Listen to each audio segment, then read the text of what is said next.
നമസ്കാരം, മീഡിയ ഗ്രാമത്തിലേക്ക് സ്വാഗതം. കഴിഞ്ഞ ദിവസമാണ് പ്രധാനമന്ത്രി നരേന്ദ്രമോദി ബിജെപിയുടെ ലോക്സഭാ തിരഞ്ഞെടുപ്പ് പത്രിക ഡൽഹിയിലെ ബിജെപി ആസ്ഥാനത്ത് വെച്ച് പുറത്തിറക്കിയത്.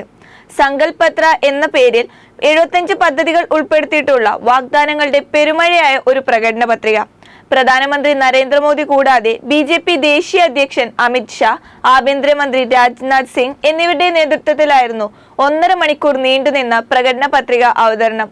ഒരു വട്ടം കൂടി മോദി സർക്കാർ എന്ന മുദ്രാവാക്യവുമായി ഏകദേശം 2014 പ്രകടന പത്രികയ്ക്ക് സമാനമായ ഈ പത്രികയിൽ അടുത്ത വർഷത്തോടുകൂടി കർഷകർക്ക് ഇരട്ടി വരുമാനം, 2020 എല്ലാവർക്കും പാർപ്പിടം, 2024 എല്ലാവർക്കും കുടിവെള്ളം, 2022 എല്ലാ പഞ്ചായത്തുകളെയും ബന്ധിപ്പിച്ച അതിവേഗ ഒപ്റ്റിക്കൽ ഫൈബർ നെറ്റ്വർക്ക്, വിദ്യാഭ്യാസ ആരോഗ്യ കേന്ദ്രങ്ങളിലെയും മാറ്റങ്ങളെയും ബന്ധിപ്പിക്കുന്ന സമഗ്ര റോഡ് വികസന പദ്ധതി എന്നിങ്ങനെ വികസനവും രാജ്യസുരക്ഷയും എല്ലാ ചേരുവകളും അടങ്ങിയ ഒരു പത്രിക. അയോധ്യയും ശബരിമലയും എല്ലാം ഉൾപ്പെടുന്ന ഒരു പത്രിക. 2014 നടത്തിയ തള്ളുകൾ എല്ലാം പൊളിഞ്ഞെങ്കിലും പുതിയ പത്രികയിലേക്കും പഴയ തള്ളുകളെ പാടെ പകർത്തിയെഴുതിയതൊക്കെ അവിടെ ഇരിക്കട്ടെ.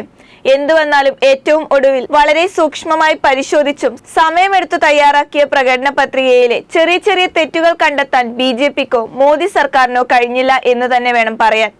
ബിജെപിയിൽ ഉള്ളവർ മണ്ടന്മാരാണെന്നും വിവരമില്ലാത്തവരാണെന്നും വിദ്യാഭ്യാസമില്ലാത്തവരാണെന്നും മാധ്യമങ്ങളും ജനങ്ങളും പലപ്പോഴായി പറഞ്ഞിട്ടുണ്ട്. എന്നാൽ അത്തരമൊരു ആനമണ്ടത്തരം പ്രകടന പത്രികയിലും കാണിച്ചു വെച്ചിരിക്കുകയാണ് ബിജെപി.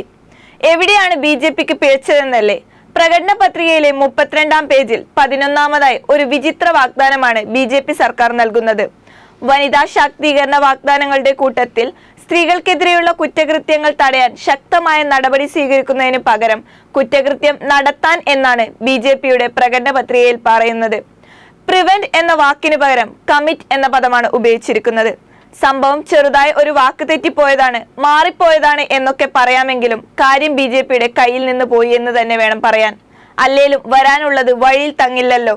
ബിജെപി സർക്കാരിന് ഇതിൽ പരം നാണക്കേട് വരാനില്ലെന്ന് വേണം പറയാൻ.